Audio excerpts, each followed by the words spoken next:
ఉమ్మడి నెల్లూరు జిల్లా గూడూరు డివిజన్ సముద్ర తీరంలో తాబేళ్ల సంరక్షణ కేంద్రాన్ని తిరుపతి జిల్లా కలెక్టర్ డాక్టర్ ఎన్ వెంకటేశ్వర్ పరిశీలించారు. కోట మండలం శ్రీనివాస సత్రం బీచ్, అలాగే చిలకూరు మండలం గుమ్మళ్ల దిబ్బ బీచ్ వద్ద తాబేళ్ల పిల్లలను సముద్రంలోకి వదిలారు. జిల్లా కలెక్టర్ వెంకటేశ్వర్ మాట్లాడుతూ అంతరించిపోతున్న తాబేళ్లను సంరక్షించాలన్నారు.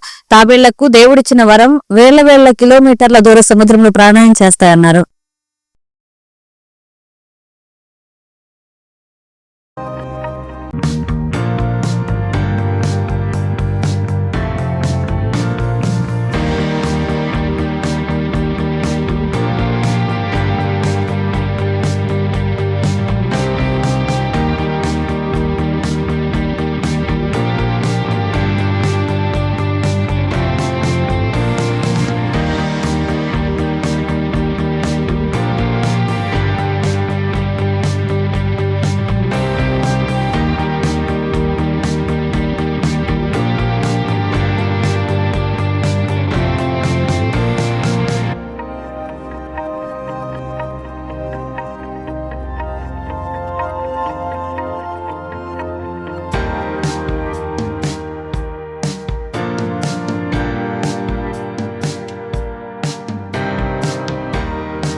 కాపాడుకోకపోతే ఒక 5-10 సంవత్సరాల తర్వాత ఆ తాబేళ్ళు అనేది ఉండవు.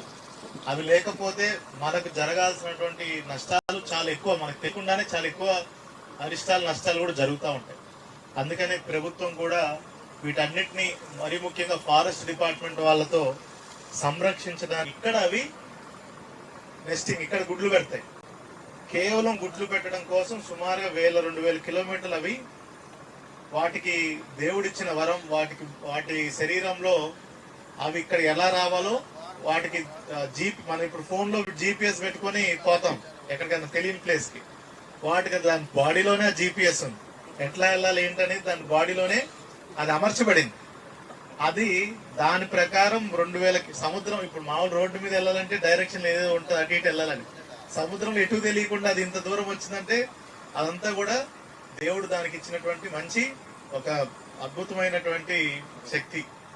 దాన్ని మనము మన అదృష్టం కింద భావించాల్సింది ఏంటంటే మన తీర ప్రాంతాలకి అది వస్తుంది, మన రాష్ట్రం నుండి తీర ప్రాంతాలకి అది వస్తుంది. దాన్ని మనం జాగ్రత్తగా కాపాడుకొని, ఏదైతే రోజు మనం ఇలా పిల్లల్ని ఈ గుడ్లన్నిట్లో సేకరించి మనము అవి పొదిగేదాకా పెట్టుకొని ఇలా మళ్ళీ సముద్రంలోకి వదిలే విధంగా చేయాలి. ఫారెస్ట్ డిపార్ట్మెంట్ వాళ్ళు చేస్తున్నారు. వాళ్ళకి మంచి సహాయం అందిస్తున్నటువంటి